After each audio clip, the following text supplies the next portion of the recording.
Olá pessoal, tudo bem? Sejam muito bem-vindos ao terceiro episódio do MRCast. Hoje estamos aqui com o Daniel Costa, consultor de e-commerce aí com muita experiência. E para quem ainda não conhece, o MRCast é um podcast aqui feito pela Mercado Radar. E hoje a gente vai falar de um tema muito especial aqui com o Daniel, que para qualquer negócio online, precificação dentro do e-commerce. Então, Daniel, seja muito bem-vindo aí, se puder dar aí um pouquinho das suas credenciais, conta aí para a gente também um pouquinho da sua trajetória, como é que você começou no e-commerce, e a gente vai conversando aí, tá? Seja muito bem-vindo, Daniel. Obrigado, Sandro. Obrigado pelo convite aí. Prazer a gente estar de novo aí trocando essa ideia.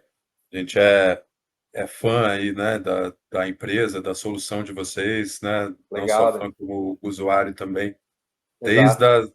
de Desde os primeiros primórdios, momentos né? ali de vida, né? É Desde os verdade. primórdios ali, antes de pivotar 2000 até e... de 2020 a gente começou, acho que a gente começou a conversar o quê? 2021, por aí, né? Deve ter 21, sido, né? Então foi já por tem aí, uns já tem um 4 anos tempão que a já que a gente gente. trabalha junto aí, né, Daniel? Isso aí, além de tudo, torcedores aí do sucesso de vocês, legal da gente estar junto. Obrigado, cara.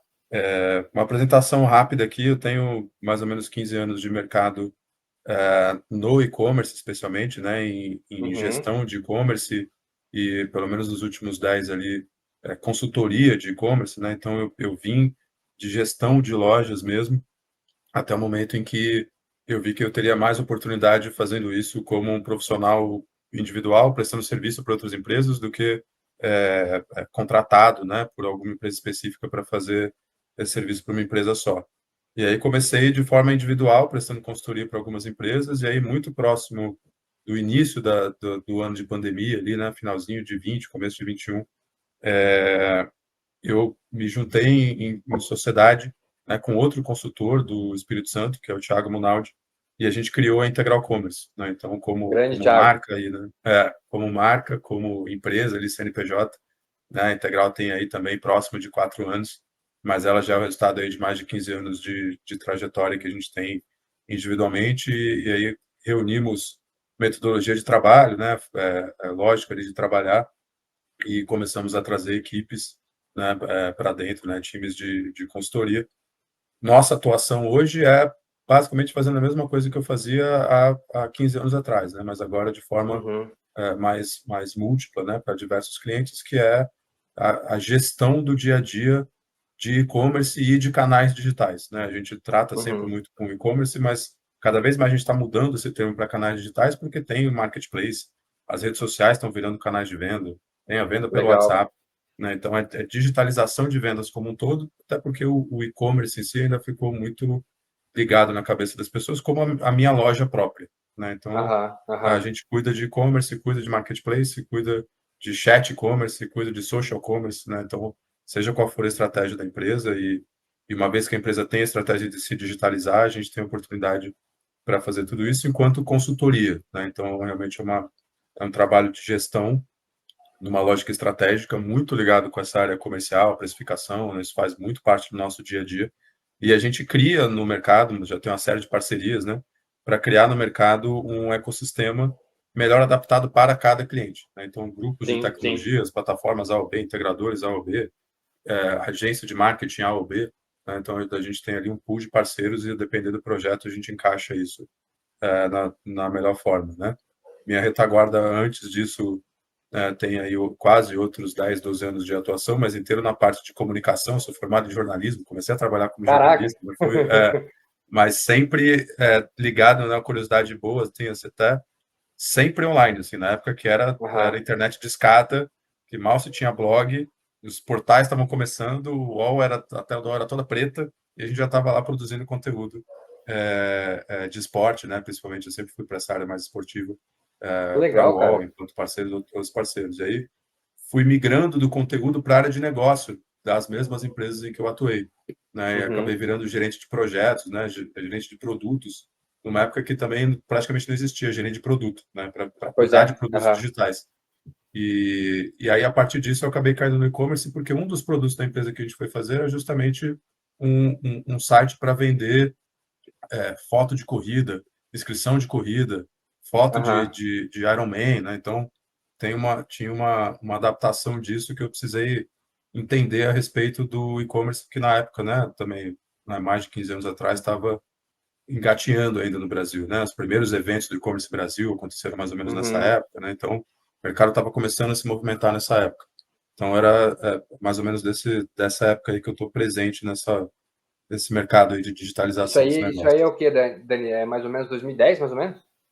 2008, 2010, entre 2008 e 2010, mais ou menos isso. Legal, legal. Essa transição de realmente produção de conteúdo para gestão de produto e para Uhum. esses produtos que a gente tinha, né? Hoje as empresas cresceram, já foram vendidas, né? Então são até players importantes na internet brasileira hoje a respeito desse mercado.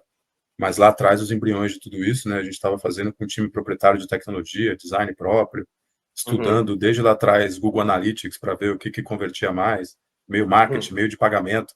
Era um negócio que hoje está fluente para todo mundo, mas em 2018 a gente sequer achava, 2008, né? Sequer achava fornecedor no Brasil Sim, para esse tipo sim. de coisa, né? A É, não, pesquisa não era mais tinha, né? Não internacional do tinha. que local.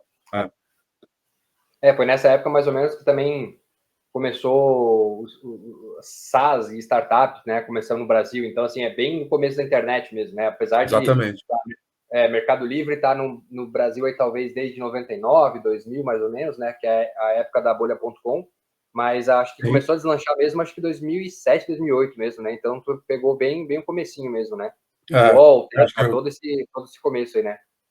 curiosidade bem rápida assim dessa época para trazer uma contextualização de tempo, né?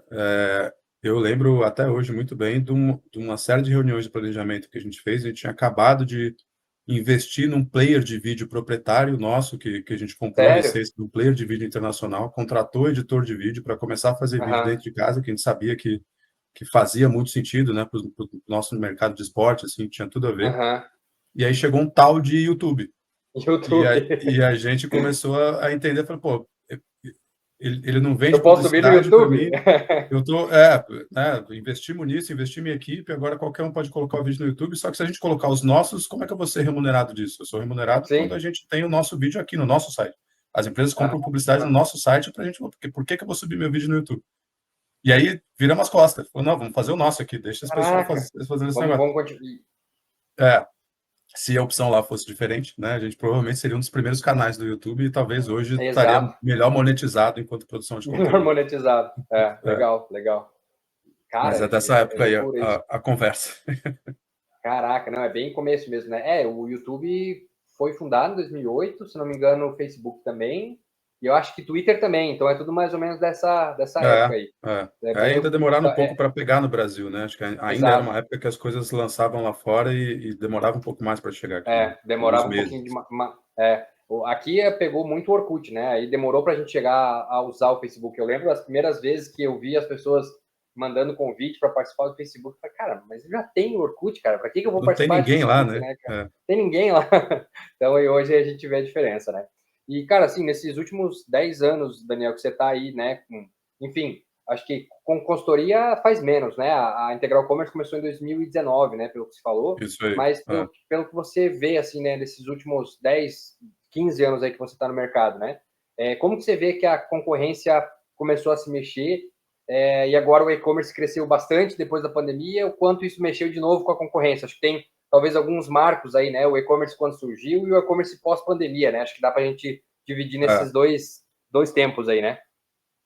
eu acho que teve, assim, apesar de serem marcos diferentes, eu acho que a hora que a gente olha para o nascimento de tudo isso e um cenário atual, a gente está vendo cenários tão pressionados quanto, sabe? Uhum, Eu não vi, assim, eu não, realmente não me recordo nesses anos todos de um momento em que, por exemplo, se eu olhasse para o e-commerce em geral, né, principalmente para os grandes varejistas, os canais digitais estavam nadando de braçada do ponto de vista de sim, margem ou de uma sim. competição não acirrada. Porque lá Aham, atrás aham. tinha um primeiro bloqueio de convencer a pessoa a comprar uma geladeira pela internet, a geladeira ia ser entregue. Exato, Como é que você exato. convence isso? Colocando o preço do site mais barato que o preço da loja. Até Mas por hoje aí, as pessoas têm, a sensação que o preço online é mais barato do que o preço Aham. na loja física, por conta desse histórico que foi muito forte, foi muito pesado. e empresas que a gente sabe até hoje que tiveram dificuldade para parar de pé eternamente, né? Então, isso de cara foi um problema.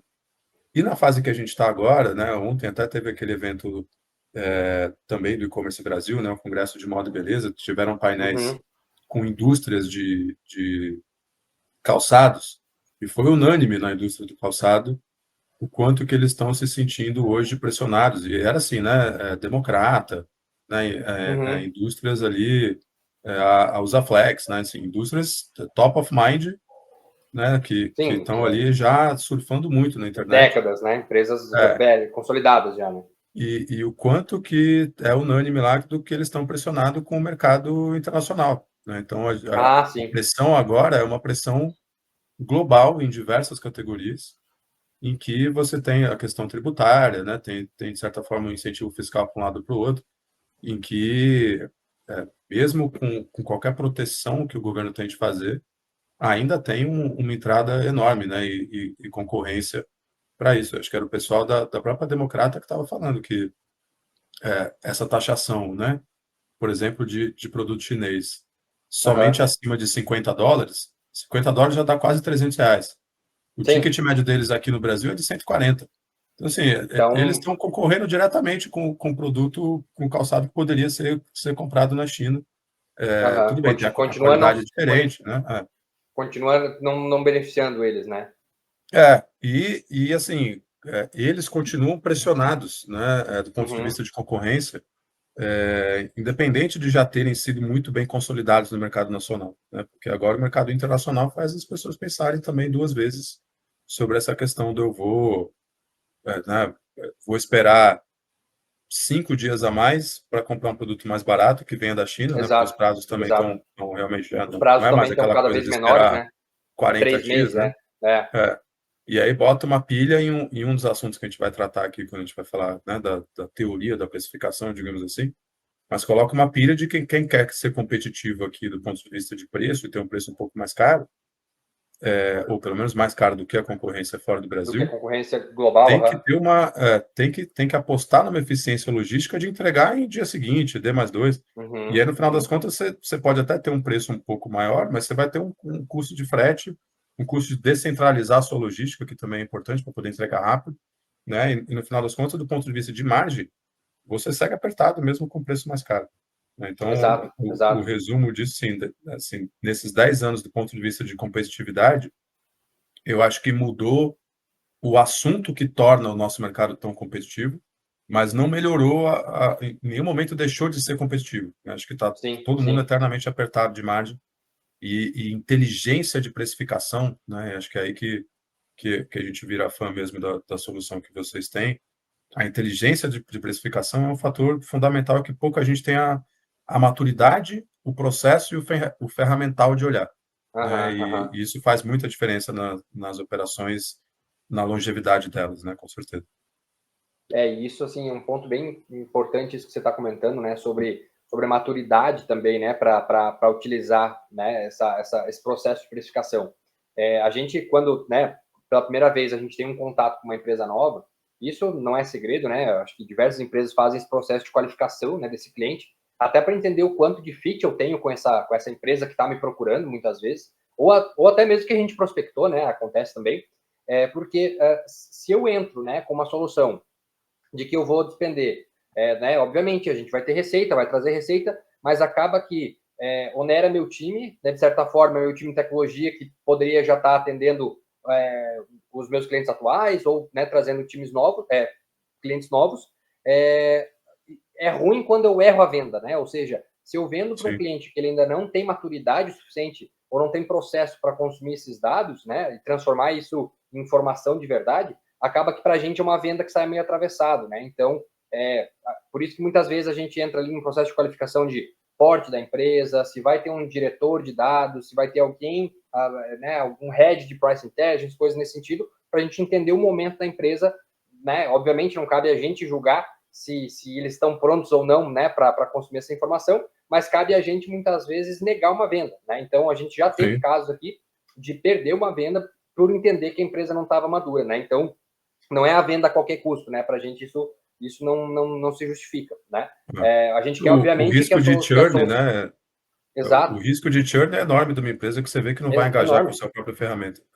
Exato. E aí é isso, assim, né? Muitas vezes eu posso até, né, startup aqui vive muitas vezes equilibrando vários pratos, então eu posso acabar criando um gargalo operacional para quem já é cliente, talvez não atendendo de certa forma com excelência, porque eu acabei fazendo uma venda errada que está me dependendo, né, me despendendo atenção.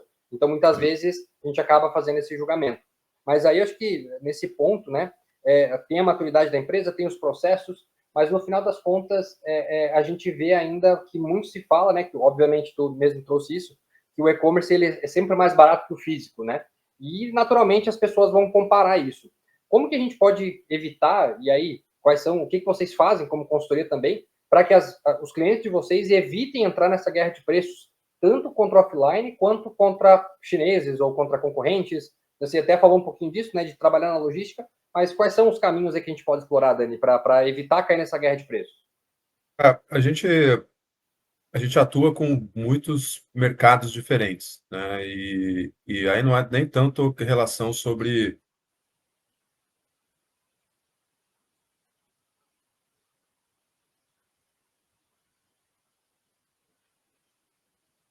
Estão ouvindo? Aí, voltou. Voltou. Voltou? Voltou. Eu ouvi bem sua pergunta. Acho que repete a pergunta? Não, eu já posso ir direto para a resposta, né? Não, pode ir direto para a resposta. Você pode começar do começo da resposta e seguir. Tá. A gente trabalha com vários segmentos, né? São segmentos diferentes aí, nem tanto ligado à categoria de produto, assim, né? Mas a gente trabalha com indústria, distribuição e varejo, né? Uhum, Então, são três formas diferentes de pensar a precificação, inclusive, né?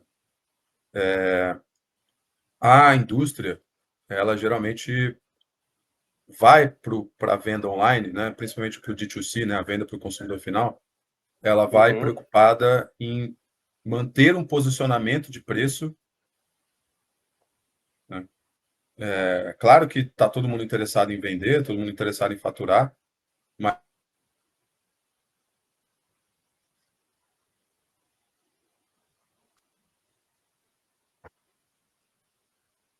estou tentando. Será que é aí ou se é aqui?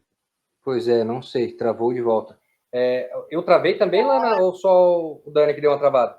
Não, é só o Dani que está travando, porque você continua Eu continuo tranquila me a câmera, mexendo. então está Tá. Tá. travando do lado do Dani. Eu marquei aqui que no 16h40, minuto 16h40, a gente começou a ter o problema.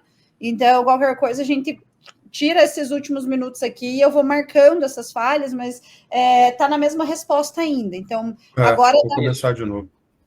só que a tua câmera tá travando um pouco. Eu não sei se você quer trocar de Wi-Fi, se tem alguma outra, ou mudar de Não, lugar. eu vou trocar de rede aqui. Tá. Beleza. E daí eu marco aqui onde começou a dar o problema e até onde a gente foi para acertar, daí a gente faz esse tiquezinho na edição. Tá. Tá bom. Mudou Enquanto isso, aqui, eu vou tá pegar melhor uma. agora? Áudio, vídeo. Deixa eu ver, vamos dar um Tá tempinho, melhor? acho Enquanto isso, eu vou que pegar deu, só né? vou pegar uma água, um minutinho, pegar uma água e já vem, tá? Boa. Tá bom, beleza. Esse é o momento. Muito quente, muito quente. A parte boa de gravar é que é isso, né? Corta aqui, corta ali, ajusta, puxa, que vai dar boa. A gente estava terça-feira fazendo uma live com uma agência, pessoal, parceiro nosso, sobre TikTok Shops, e a gente estava falando no Instagram. E eu faço pouquíssima coisa no Instagram, assim, de ao vivo, né? E eu sempre esqueço, que a hora que dá uma hora ele corta. Ah, E meu aí a Deus. gente, na maior empolgação, falando, tá não sei o quê, discutindo, gente assistindo, né, tal, comentando, e de repente falar, cortou do nada. Aí a Já gente até era. colocou de novo, mas assim, entra metade das pessoas que estavam antes, né? Que Ah, Não. é, é. Deixa, eu não vou voltar. Já era. Não. esqueci completamente. Mas tranquilo, acho que Deu por boa? mim podemos voltar. Aham, deu boa. Então Tá eu pronto vou aí, subir Dani? de volta.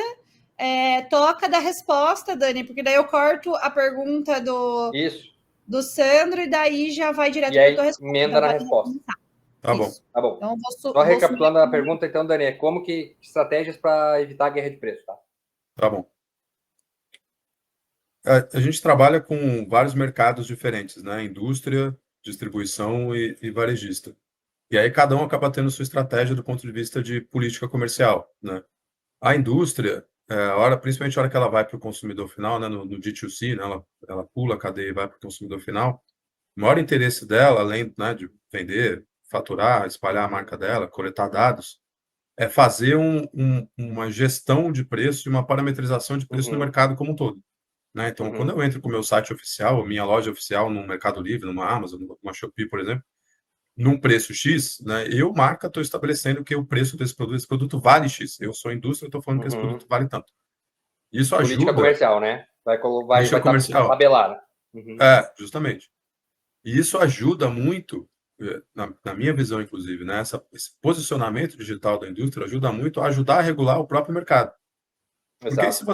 se você pega a loja oficial vendendo um produto, um eletrônico, né, ou qualquer produto que tenha ali um pouco mais de sensibilidade para o cliente comprar, né? Tá lá no preço X.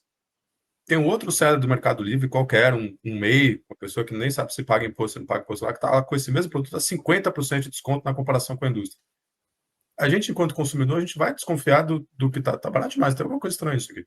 Com certeza. Então, a indústria traz uma reputação e ajuda a dar uma regulada no mercado.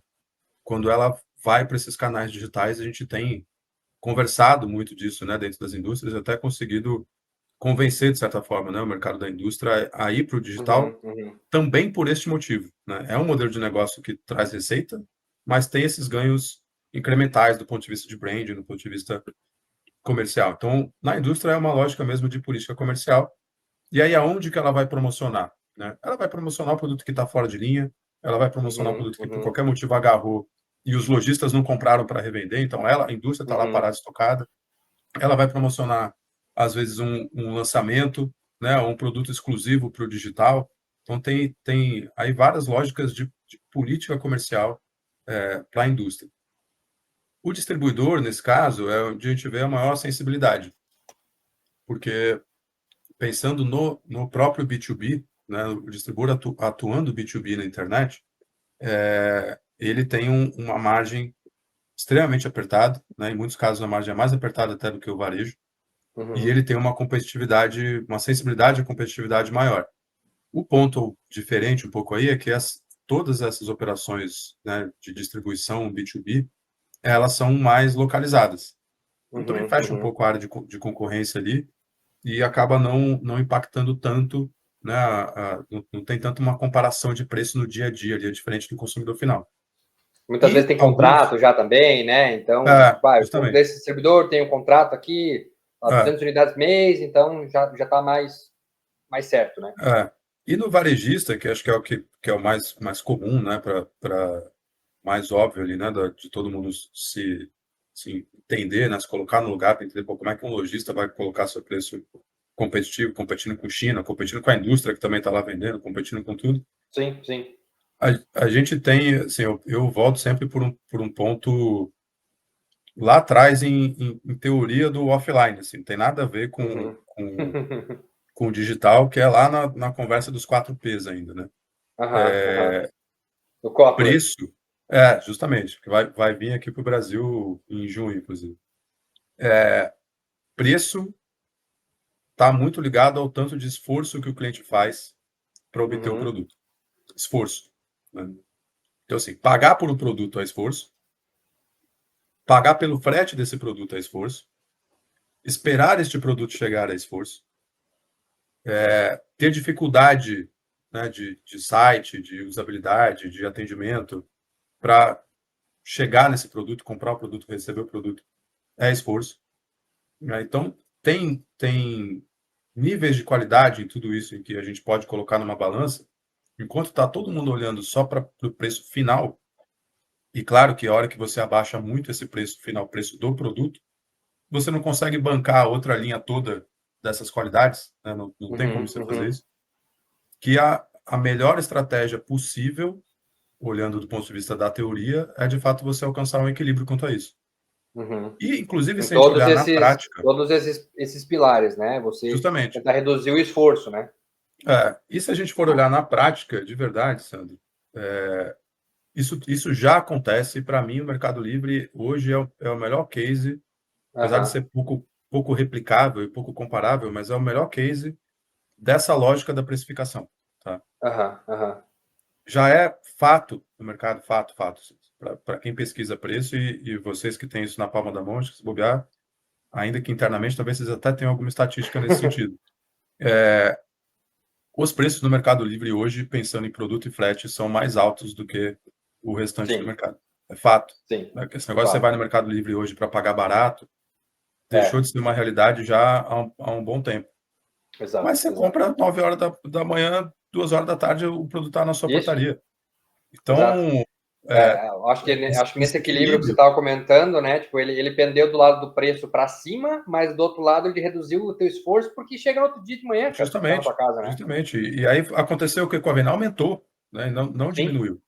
Né? A sensação de preço, né?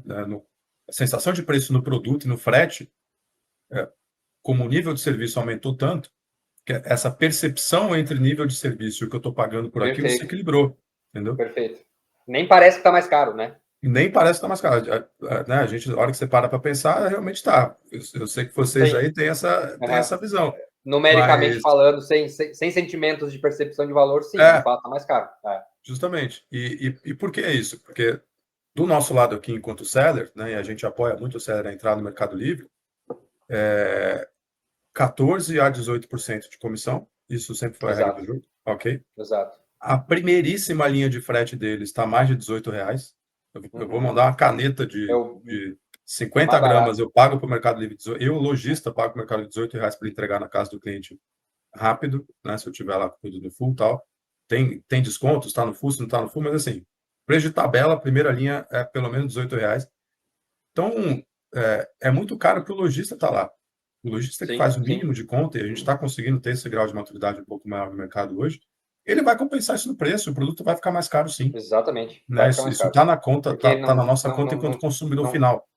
Imagina, 18% de margem que o cara deixa de ter num produto, que é a comissão que ele está pagando, muitas vezes, uma empresa do Simples é quase um imposto que ele está pagando também. Então, assim, né? 18% do Mercado Livre, mais 18% de ICMS, mais 18%. Cara, no final das contas, o que sobra para o varejista, né? Justamente. Aí tem essa margem extremamente apertada. Na outra ponta, falando, então, tudo bem, eu não vou colocar nada em marketplace, não quero pagar comissão para ninguém. Eu vou aqui me virar, eu, Correio, minhas transportadoras e meus investimentos em mídia. Exato. Anunciar em Google, Instagram e afins, tal, isso aqui também está cada vez mais caro, e é um dinheiro que você paga para frente para depois ver se vende ou não nessa lógica toda.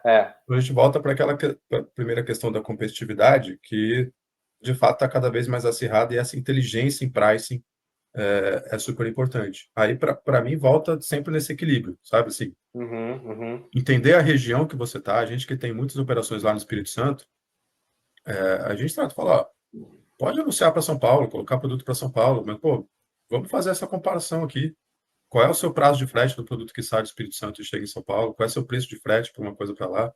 Produtos que são extremamente comparáveis, né? Se você não tem uma marca forte, se você não tem um produto de mais exclusividade, se você vende um produto mais comoditizado, a estratégia hoje, principalmente de entrada, né, quem está começando agora, ele tem que ter um olhar para a regionalidade. Né? Você tem que ser regional, e se você quiser expandir regionalmente, você tem que expandir em logística. Vai achar um fulfillment em outro lugar para colocar um estoque avançado, entregar mais rápido em uma outra região X, vai explorar uma outra região que tem um pouco menos de abastecimento do seu tipo de penetração de outros players, né? Então, acho que olhando por uma competitividade no nível de entrantes, né, tá mais ligado nessa questão do modelo de negócio mesmo.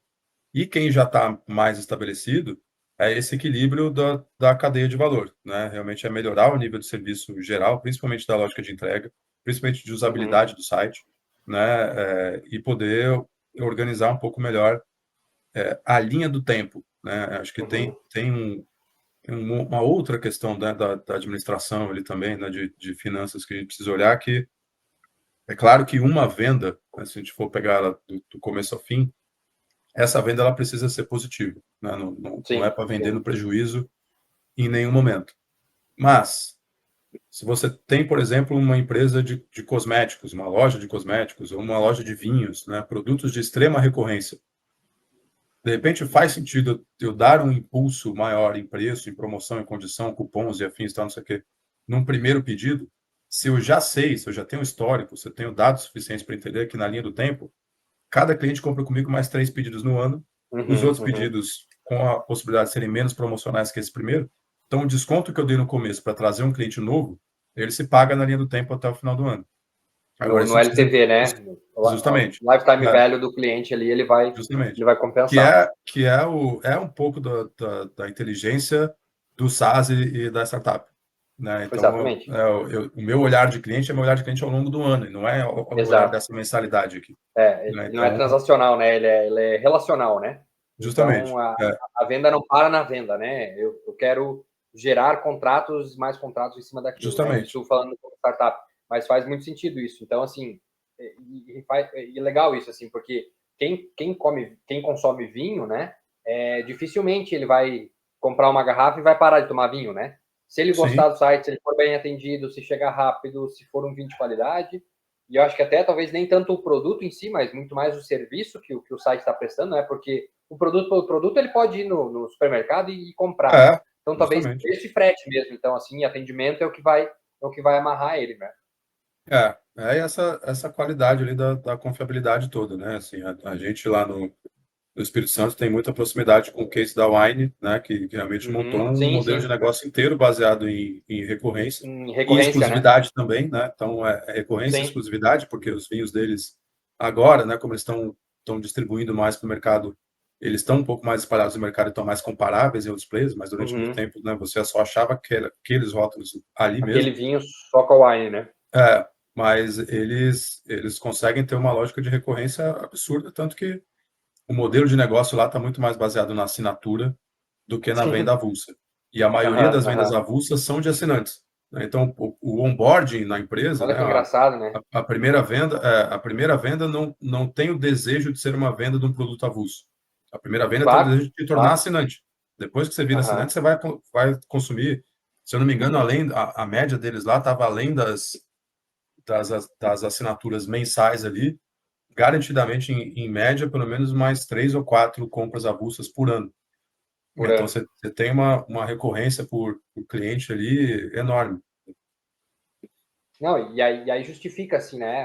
A gente entender o conceito por trás das promoções e por trás do cupom, né? Porque, sei lá, assim, parece que virou uma febre, uma mania nos últimos 2 anos aí, que todo site hoje em dia tem cupom, assim, né? Então, o Mercado Livre tem lá o cantinho que você acha os cupons, o iFood tem cupom. E aí, cara, qualquer site de tênis que você for entrar hoje, camiseta, qualquer coisa tem cupom lá para a primeira compra. Mas às vezes não parece evidente, né, a primeiro momento, por que você está ganhando aquele cupom, né?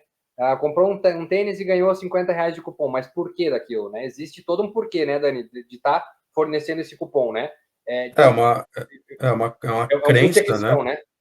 Justamente, é uma aposta em uma diminuição de um custo de aquisição em troca de um LTV que já está numa média ali.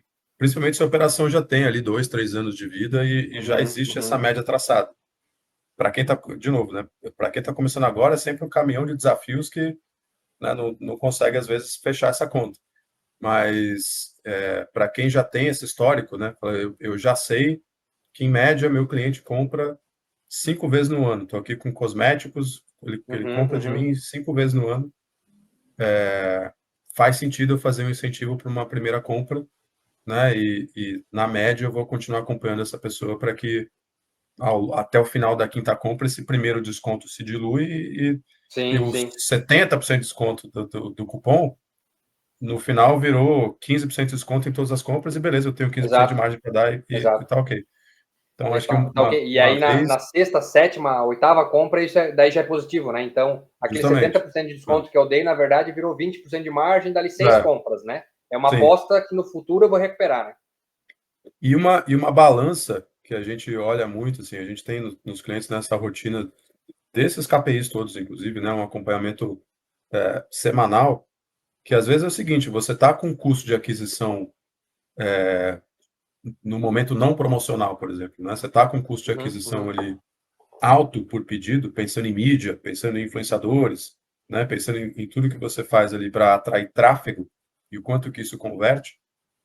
Às vezes você fazer um investimento em desconto ainda que seja pontual, né, registrado assim, do ponto de vista, ó, eu tenho aqui 10 mil reais, que em vez de botar mais 10 mil reais no Google, eu vou dar 10 mil reais de desconto para quem está vindo no Google. E isso aí vai virar 10 reais de desconto em 1.000 pedidos. E aí, beleza, vai acompanhando isso. Essa virada melhora a conversão de quem está chegando por aquele canal. Olha, e às vezes só. se justifica mais e diminui o custo de aquisição do canal. Olhando todo, né?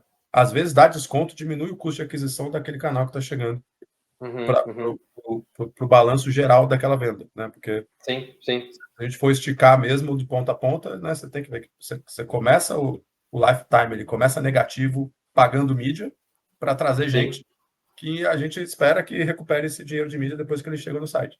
Então esse balanço, né? Às vezes a gente recupera mais e consegue atrair, converter mais cliente com desconto. A gente já fez esse tipo de estratégia vários momentos como esse, assim, 28 do mês, não estamos conseguindo bater 45 meta, segundo tempo.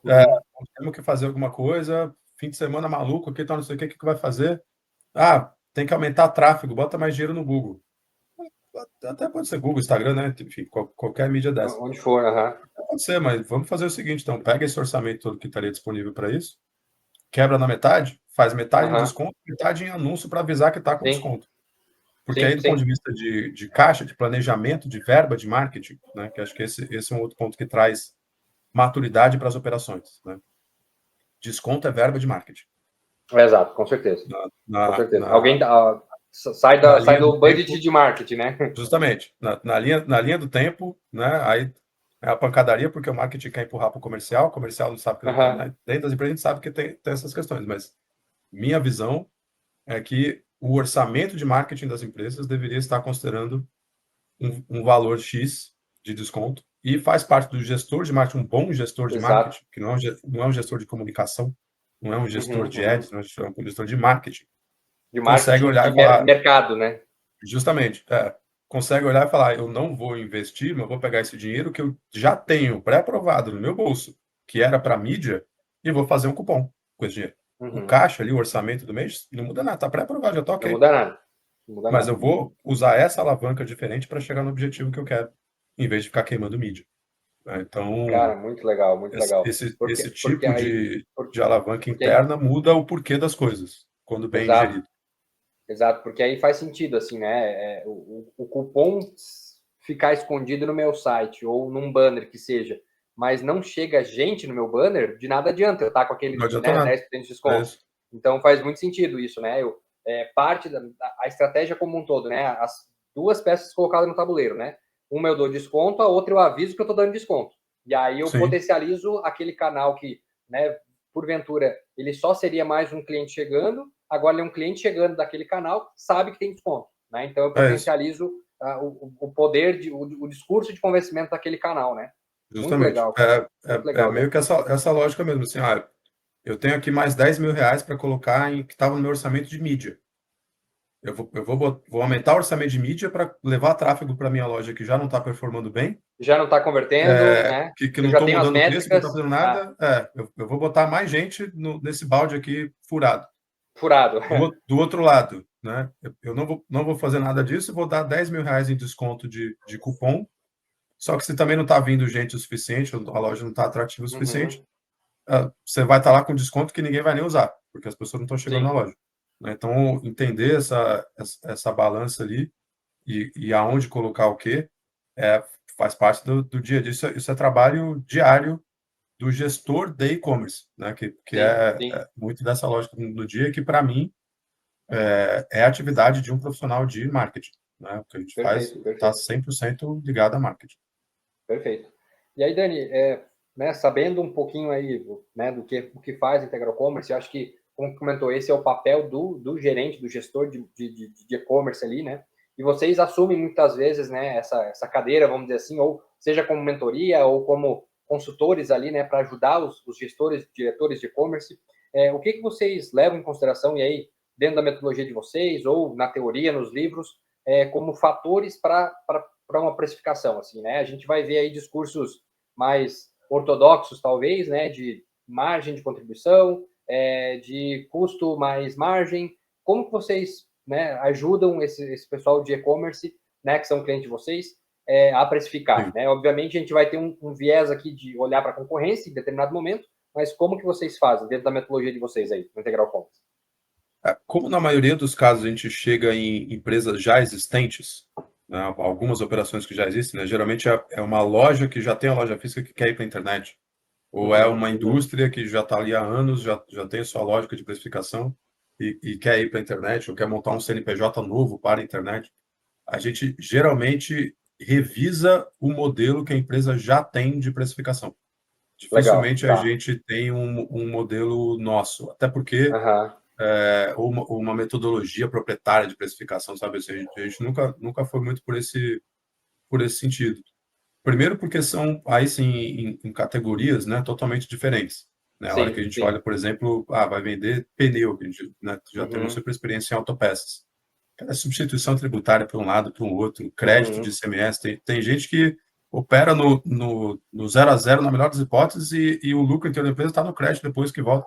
Então, tem uns perfis de operação que é legal da consultoria também, é isso, né?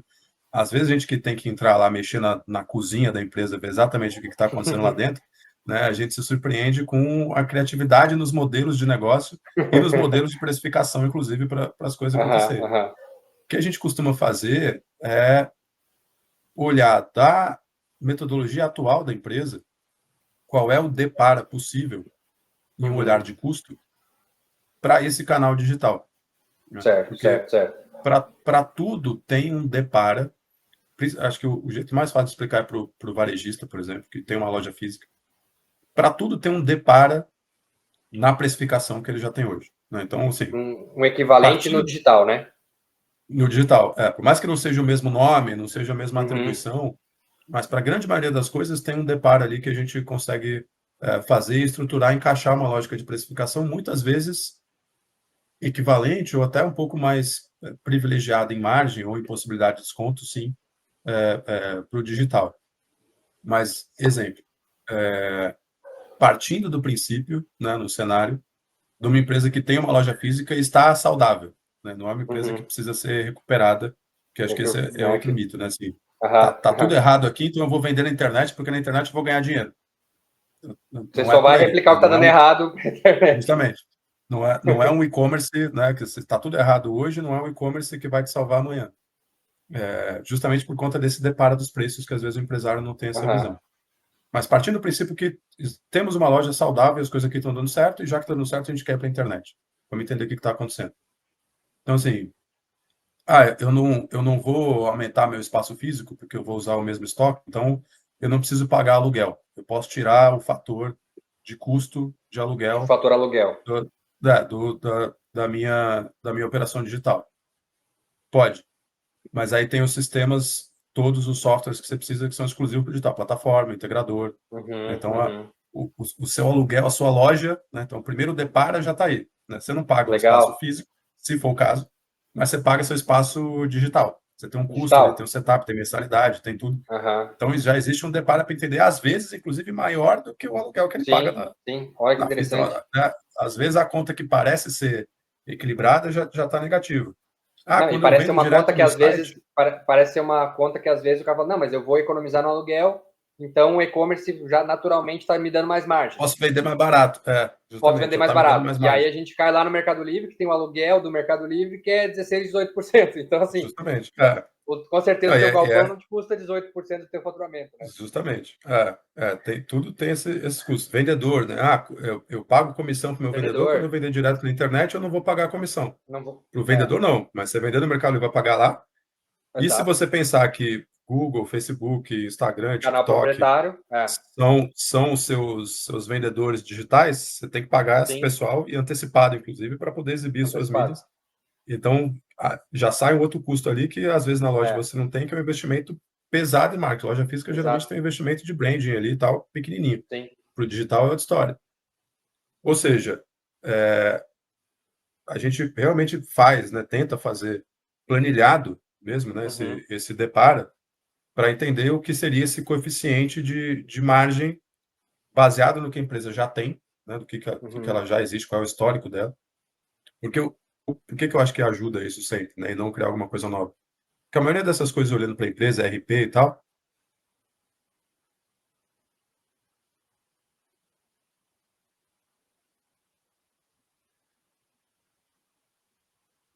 travou?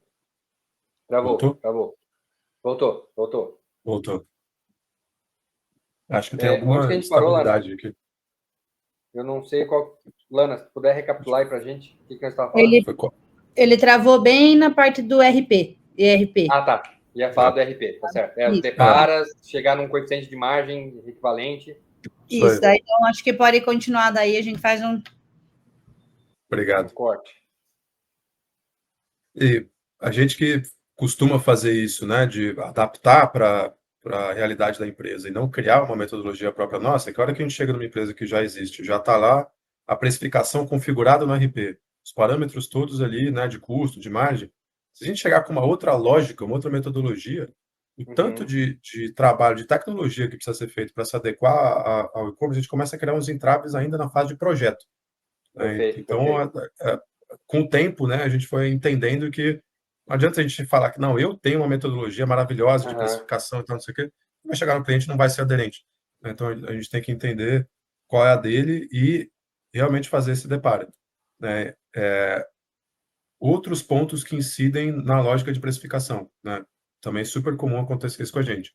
Empresas que fazem o preço de trás para frente. Né? Eu tenho o meu custo, eu tenho o meu imposto, em cima de tudo isso eu quero ter mais pelo menos 10% de margem, senão não faz sentido eu trabalhar, então eu tenho que vender esse meu produto. Então eu tenho que vender esse meu produto aqui a R$ 120 para pagar tudo que eu tenho e chegar com a margem. Perfeito, maravilha, teoria tá ótimo. Aí Na teoria. coloca lá no Google Shopping, tá todo mundo a R$ 89,90 no produto que só para de pé se ele estiver vendendo a 120. A 120. Aí realmente a gente tem que revisar alguma coisa, E seja agora, no né? custo, né? Seja na margem, seja na precificação. Aí sim a gente começa a olhar quando é crítico, né? Quando não é uma coisa assim, é uma negociação com o fornecedor, é um lote de produto, né? Mas quando é uma coisa estrutural, aí a gente volta realmente para essa fase de modelagem de negócio. Por exemplo, qual é o regime fiscal que você está? Qual é o estado que você está? Será que não faz sentido ir para um estado que tenha benefício fiscal exclusivo para o e-commerce? Benefício Né, fiscal. tal, que a gente vai ganhar, qual é o ganho, tal, não sei o quê. Porque a hora que a gente pesquisa na internet e vê esses concorrentes, muitos desses casos são que são por conta de estados com benefício fiscal, como é o caso lá do Espírito Santo que a gente está. A base da empresa não é lá à toa, né? Tem um monte de operação de e-commerce lá, justamente por conta de benefício. Extrema tem alguma coisa assim, Santa Catarina também ali, Santa região de Catarina. Itajaí. Né? Então tem algumas regiões com benefício fiscal que inclusive ajudam na cadeia como um todo, né? Tanto Itajaí quanto o Espírito Santo tem benefício na importação, benefício na venda, seja na distribuição, seja no varejo digital. Então, dá para organizar uma lógica que você tenha benefício nas duas pontas e isso te deixa mais competitivo na mesma planilha de precificação. Você só baixou as alíquotas, não precisa mudar a metodologia. Mas é isso. E Vai ainda mudar tanto no de Espírito São Santo, Paulo para Espírito Santo. tanto no Espírito Santo quanto em Itajaí ainda, né, lá em Santa Catarina, tu vai ter ainda proximidade com o porto, né, que ainda pode ser que seja um outro fator de te reduzir custo logístico, né? Então, Sim, dependendo de justamente. como for a tua operação, ainda tu tem redução, seja na importação ou na exportação, tu vai economizar com o custo logístico. Né? O que a gente está acompanhando lá, inclusive, como essa lógica toda de benefício fiscal, se a reforma tributária continuar como está em 2032, isso já não existe, vai ser gradativo daqui até lá, né, ficando menos competitivo, inclusive. Está tendo vários investimentos super importantes, tanto em Itajaí, a gente já teve lá recentemente, quanto no Espírito Santo, para uma melhoria logística, um monte de galpão, novas rodovias, portos sendo revitalizados, porque essas cidades já viram que a vocação delas precisa ser uma vocação logística e não agora só uma vocação de benefício fiscal. Né? Então, porque daqui até lá... essa vocação de benefício ela é canetada, né? Qualquer momento ela pode cair, né? Mas a estrutura que se constrói, ela fica, né? Fica lá, E no cenário que a gente está, já é garantido que em 2032 ela cai. Né? Então, exatamente. agora é contra o relógio. Contra o relógio. E nesse cenário, Dani, assim, né, falando de modelos de precificação que são extremamente complexos, né, quando a gente fala de substituição tributária, custo logístico, custo fixo, custo de armazenamento, como é que a gente encaixa no meio disso tudo a precificação dinâmica, cara? Assim, qual que é a tua experiência com precificação dinâmica? Gosta, não gosta? Qual que é o teu ponto de vista aí sobre precificação dinâmica? Cara, eu Agora vou gosto, botar lenha na fogueira agora. eu gosto e eu sou, acho que não é nem questão de gostar na teoria, né? Eu tenho Uhum, essa visão de ser, também pesquisar a respeito, né? E acho que casa uhum, muito bem com um relatório que saiu do próprio Google, sobre o Google entrevistou acho que mais de 370 CEOs a uhum. respeito de IA no geral e principalmente IA generativa, do ponto de Generativa. vista de ROI. Isso foi no Uhum, mercado de varejo alimentar, CPG, supermercados em geral. Em primeiro lugar estava atendimento ao cliente. Então, legal. meus projetos em que eu coloquei inteligência artificial que me trouxeram mais retorno em cima do investimento foi para automatizar atendimento ao cliente e não precisar ter tanta gente aqui. O Legal. segundo foi a lógica de precificação dinâmica, né? Perfeito. Então, porque eu vejo um potencial na precificação dinâmica. A gente está muito aqui falando, né, em competitividade, baixa preço, margem, tal, não sei o quê, não sei o quê. Eu vejo um potencial enorme na precificação dinâmica, e potencializar uma coisa que a gente também acaba olhando muito, mas o manual é lento e muito pouco eficiente a respeito disso, que é o seguinte: tudo bem, eu fico olhando ali os 10, 15 produtos que eu estou perdendo do meu concorrente, Uhum, mas e uhum. os outros 10 produtos que eu estou ganhando, que eu tô já estou com o melhor preço do mercado, Sim, e o concorrente está 15% mais caro, e não tem ninguém olhando? Eu não preciso estar 15% mais barato que meu concorrente. Eu posso estar exato, 3% mais barato que meu. Então, exato. dali eu já ganhei 12 pontos É. por alguém ter olhado e subido o preço. Eu vou continuar vendendo, não vai mudar nada. E geralmente ele fica um produto que, quando o olhar é manual, ele fica esquecido. Para mim, o Uhum, maior ganho exato. da precificação dinâmica não está na ponta da briga pelo mais barato. Tá do outro lado. Aonde que eu poderia Uhum, aumentar meu preço não vai mudar nada para mim. sim, Vezes X mil SKUs, vezes X mil concorrentes, num exato. trabalho humano impossível. Não, Aí é que está é o impossível. retorno do É. investimento da precificação dinâmica. Exato, exato, perfeito, perfeito. Cara, uma vez a gente pegou um cliente, cara, que ele tinha, sei lá, 50 mil SKUs. Assim, né? Provavelmente vocês lidam com isso aí diariamente, né? Mas, cara, 50 mil Autopeças é SKUs. por aí mesmo. De autopeças, exato. E aí, assim, o cenário dele era, sei lá, vezes 50 concorrentes, né? Sellers, entre sellers e não sei o que, não sei o que. Cara, como é que tu vai monitorar 50 sellers que tem 50 mil SKUs cada um para tu saber qual do teu preço tá ganhando de qual? Né? Ah, tô mais barato que esse, tô mais caro que aquele, tô mais barato. Cara, não tem como, não tem como. Então, se não for, né, com precificação dinâmica, com inteligência artificial ou com muito Excel na veia, tu não consegue, né? Na hora Sim. Até é capacidade humanamente impossível, né? computacional para botar isso de pé é difícil, né? É. Nem acho que o próprio Excel trava, né? Não Acho que o aguenta. limite é 1 milhão de linhas, então assim já não consegue. Né? Então realmente legal a tua percepção, Dani. Eu nem tinha pensado por esse ponto de vista, assim, sabe, de quantidade de concorrentes vezes SKU. Muitas vezes a gente só pensa assim, não, é porque é dinâmico, porque muda a todo momento, muda a qualquer momento, mas não pode ser que mude uma vez por semana. Mas se for 1 milhão de concorrentes, já não tem como mudar, né? Então Sim, não é nem só o dinamismo pela velocidade, também pela quantidade, né, de SKUs, né? exatamente. O ponto eu acho que está mais ligado pela quantidade do que pela É, velocidade. é verdade, acho que é mais na quantidade mesmo do que na velocidade. Dani, e aí para a gente fechar, cara, assim, eu tenho perguntado aqui para as pessoas que eu estou entrevistando, o que você vê de tendências aí para os próximos anos no e-commerce? E aí você é um cara, né, que você e o Thiago, né, sempre estão imersos aí em grandes empresas, trabalhando como consultoria, como tu falou, olhando a cozinha das empresas. O que vocês têm visto aí como tendência para o futuro do e-commerce, cara? O que você tem visto? Acho que IA já é uma palavra que está muito na moda, IA generativa, a gente tem trabalhado bastante com isso também, seja com nossos parceiros, seja com nossos clientes, com fornecedores. Talvez eu acho que a pergunta é, o que além de IA você tem visto nos bastidores aí, porque a gente já sabe que IA com certeza vai estar né, já é presente, né, nos nossos clientes. O que mais além de IA que você Sim. tem visto, Tânia?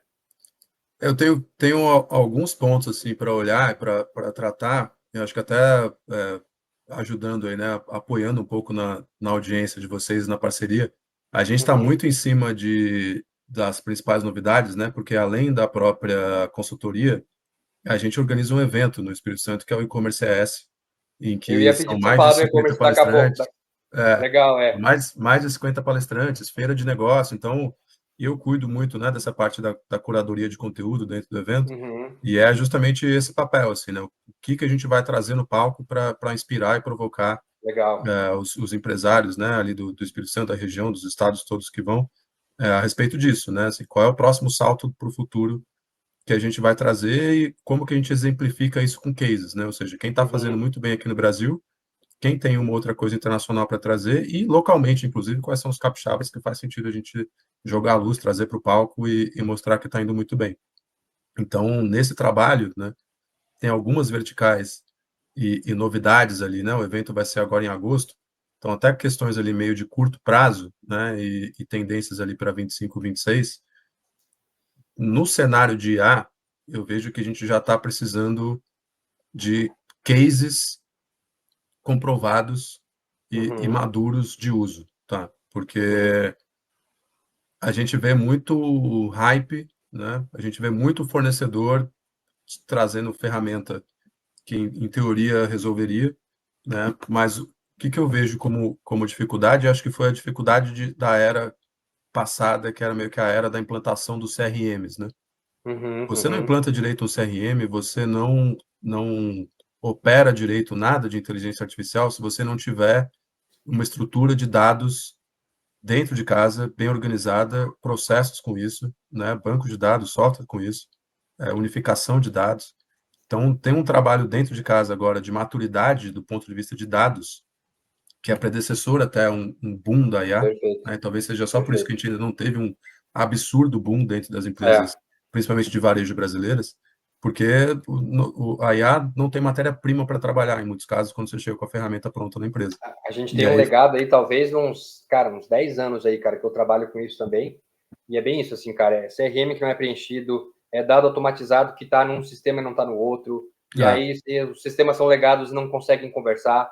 Então, cara, concordo 100%. Assim, acho que a gente ah, só não vê mais a IA tendo, talvez, até cases mesmo, né, de comprovação de que a IA consegue ajudar, porque a gente não tem uma estrutura, uma base sólida ainda de data lakes, warehouse, sim, né, que a gente consiga plugar, simplesmente plug and play, né, a IA em cima desses ah, dados. Acho que a gente ainda não tem essa camada base. E acho que, justamente. acho que até combina com o que tu comentou, né, do case que você trouxe, que o teu maior ROI está em projeto de comunicação, de atendimento, porque talvez ali ainda seja um pouco mais simples de atender, né? Você Sim, coloca a IA para interpretar ali um texto, responder, dar um direcionamento, resolver uma dúvida, isso ali ah, vai ter um FAQ. Mas quando a gente fala de análise de dados ou de análise de preço, análise de sazonalidade, aí tu tem que ter histórico, tem que ter muito dado, né? Só complementando aí o justamente. que tu trouxe, Dani. Não, 100%. Eu acho que um outro ponto que casa muito com a nossa questão ali de precificação e competitividade, cada vez mais a gente vai ver uma necessidade de descentralização dos estoques, tá? Então tem um ponto Uhum, logístico aí operacional de que cada vez mais não vai fazer sentido a empresa ter um CD no Brasil para atender o uhum, Brasil inteiro, né? A gente já está vendo isso nos grandes varejistas. Isso vai ser transportado para os médios e pequenos muito em breve, porque uhum. compra num dia, recebe no outro, vai passar a ser padrão, fato, isso não Vai, tem vai, jeito, vai. em nível nacional. E acho que vale A um gente vê, terceiro assim, ponto. né? Se a gente for olhar para fora, né? Tinha um chefe meu que falava assim que a máquina do tempo já existe, né? Ela é um avião daqui para Nova York. Né? Então lá É a isso. gente consegue ver 5, 10 anos na frente o que está acontecendo. E isso já é padrão há muito tempo nos Estados Unidos, né? De tu comprar num dia e receber no outro. Eu lembro que Sim.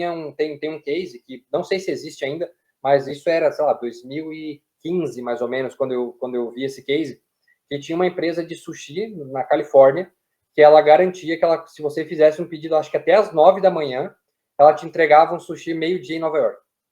Olha só. Olha o absurdo, assim, tu Espetacular. comer sushi da costa oeste na costa leste, assim, então é um case absurdo, né? Então, assim, realmente, se a gente for olhar, eu acho que na máquina do tempo de olhar para os Estados Unidos 5, 10 anos na nossa frente, concordo contigo também nesse ponto de que tem que ser padrão, vai começar a se tornar cada vez mais obrigatório.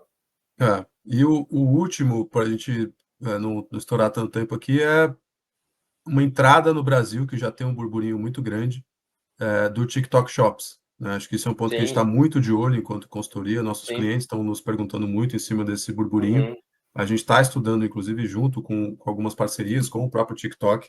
legal. E aí é uma lógica que muda muito, muito o jeito de operar marketing e comunicação Uhum. em marketplaces, porque ele meio que mistura um pouco de tudo isso, Ele casa né? essas coisas, né? E também são pontos em que boa parte das empresas mais tradicionais ainda não estão tão maduras quanto a isso, e aí eu acho que vem uma nova onda, né, de fortalecimento dos nativos digitais influenciadores a montarem as suas próprias lojas e começarem a incomodar os Perfeito, grandes que ainda não entraram. perfeito, Né? Então, eu perfeito. acho que não é nem a dificuldade de como é que um grande varejista da moda vai entrar no TikTok Shops.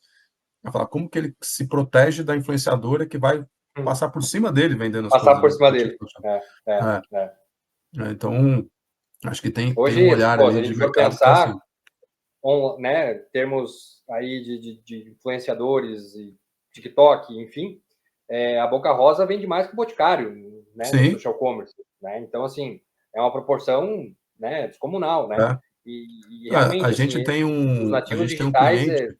para a gente é até difícil. Cara, eu sou, sei lá, eu sou novo ainda, vamos dizer assim.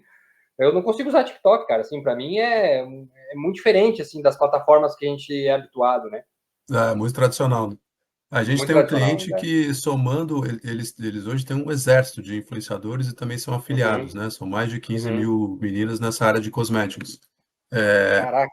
Pode ter até uma interpolação ali entre os seguidores de um e de outro, não sei o quê, mas se fosse realmente Sim, somar todo sim. mundo, a audiência dessas 15 mil supera o que o Ibope traz, que é a audiência de uma televisão num Fantástico, no Jornal Nacional. Então, Imagino, assim, imagino. é uma mudança no peso, na gravidade para onde vai o investimento em comunicação e das coisas acontecendo, que eu vejo isso como uma tendência para ficar de olho. Acho que ele demora para pegar no Brasil, acho que não vai ser Uhum, um boom uhum. por questão de maturidade, integrações de sistemas e afins, mas é um ponto de tendência muito para ficar de olho, porque lá fora ele está É, balançando a maioria dos países que ele chega para operar.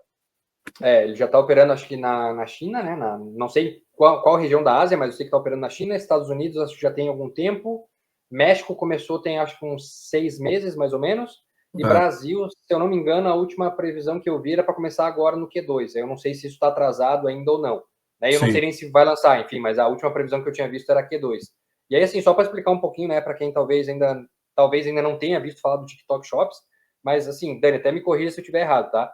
Mas basicamente o próprio influencer ele vai conseguir vender produtos que ele está usando, que ele está testando, que ele está fazendo review. Ele vai conseguir ter um link, como se fosse um link de afiliado, diretamente no perfil dele do TikTok, né? A Amazon já começou a fazer isso há algum tempo, né? De ter lá a minha página na Amazon, os meus links de afiliados, Shopee tem isso, Mercado Livre tem isso. E onde que o TikTok faz é misturar isso tudo, porque hoje quem está vendendo no TikTok e no Instagram está usando o link da Amazon, está usando o link do Mercado Livre. O que o TikTok vai fazer não, você vai vender diretamente por dentro do TikTok. Você vai vender sim. pelo TikTok, você vai receber pelo TikTok, vai ter a comissão do TikTok. Então, assim, o TikTok passa de ser uma plataforma meramente de uma mídia social, uma rede social, e passa a ser o que a gente chama aí de social commerce, né? Que é a Sim, junção de social media com e-commerce, né? É mais ou é menos isso. isso, Dani. Me corrija se eu estiver errado, cara. Justamente. E ele vai colocar um pé nos marketplaces, né? Então, o modelo de negócio dele é ser um marketplace, né? Ele vai Exato. abrir catálogo e checkout, então é o que você falou, a pessoa está ali assistindo um vídeo de uma live ou assistindo um vídeo já gravado ali, embaixo tem um link que você cai para um catálogo de produto dentro do próprio aplicativo. Seu cartão de crédito ou Pix, boleto já vai estar marcado dentro Já do vai próprio estar ali. aplicativo, você fecha por ali e recebe em casa. Você não precisa É. sair da experiência do look and feel do TikTok, que é muito bom, né, para fechar seu pedido em outro checkout, em outra plataforma, outra empresa. Né? Vai ser tudo concentrado ali. Quem tem loja para disponibilizar lá, eles vão cobrar uma comissão. E aí, para você ter ideia, Isso. lembra que a gente falou de Mercado Livre, né? Estados Unidos e México ele está cobrando 6%. A gente está 6%. falando de 18% de Mercado Livre, né? 18 E de Mercado 6% no Livre. TikTok. E É. se tiver um influenciador envolvido nisso, ele paga, ele pega um pedaço disso e remunera o influenciador que fez parte Ah, dessa. ele já é automático já. Ele remunera o influenciador enquanto afiliado. Então, eu vejo uma mudança, dentro da mudança disso tudo que a gente está falando, que a Sim, própria relação das marcas com os influencers, exatamente. a partir Ela não disso, e vai até ser direta, né? e ele passa a ser mais um olhar de afiliado do que de influenciador. Isso, Não é do todo que mundo que vai influenciador. aceitar mais, mas eu vejo que boa parte dos pequenos, médios, vão passar a operar desse jeito. Eu não te pago mais por post. Eu te pago em comissão em Sim. cima do que Te pago você por venda, né? diretamente Performance. influenciar. Eu vou rastrear tudo que Sim. você faz de venda. Se você influenciar venda, você recebe. Se você influenciar branding, obrigado, não vai receber nada. Exato, legal, legal. Dani, cara, muito legal mesmo, cara. Obrigado demais aí, Dani, pelo papo, cara, é sempre uma aula conversar contigo. Mas antes da gente encerrar, Dani, deixa aí, então, as considerações aí pro evento de vocês, né, do E-Commerce Espírito Santo, E-Commerce ES. Então, Dani, Isso. deixa aí as datas certinho, o site, onde que a gente compra ingresso, como que vai funcionar, faz aí, por favor, tua divulgação, Dani. Obrigado. Estender o convite aí para todo mundo, né? Além de vocês todos, Sandro, para estar com a gente lá, Obrigado. dias 13 e 14 de Com certeza, agosto, com certeza. no Espírito Santo. Vai ser a nossa 4ª edição do evento. Os ingressos já estão disponíveis, já ainda no primeiro lote, no www.ecommerces.com.br. Ali tem mais informações do evento, tem o link para fazer a inscrição, né? A gente está com ela no primeiro lote, ainda deve estender um tempo ainda isso, né? O evento só lá em Legal. agosto. A gente está já confirmado, né, com vários palestrantes importantes, esses principais marketplaces vão estar lá, TikTok Shops vai palestrar sobre isso, cases Legal, nacionais, né, que legal. se agosto já tiver case, né, a gente já está compromissado de levar cases para lá.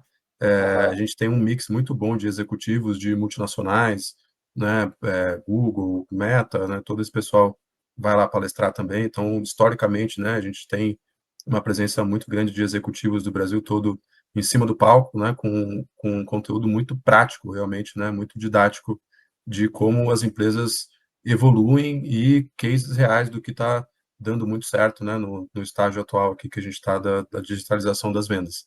E além do circuito todo de palestras, tem também uma feira de negócios, né, esse ano vão ser mais de 40 estandes, com o ecossistema inteiro que as empresas precisam para digitalizar suas operações. Então, transportadoras, próprios marketplaces, sistemas de tecnologia, agências de marketing, meios de pagamento, né? Então, tudo que a empresa precisa para se desenvolver ou para acelerar suas vendas na internet, a gente faz questão de trazer também com uma curadoria das empresas, né, que vão estar lá.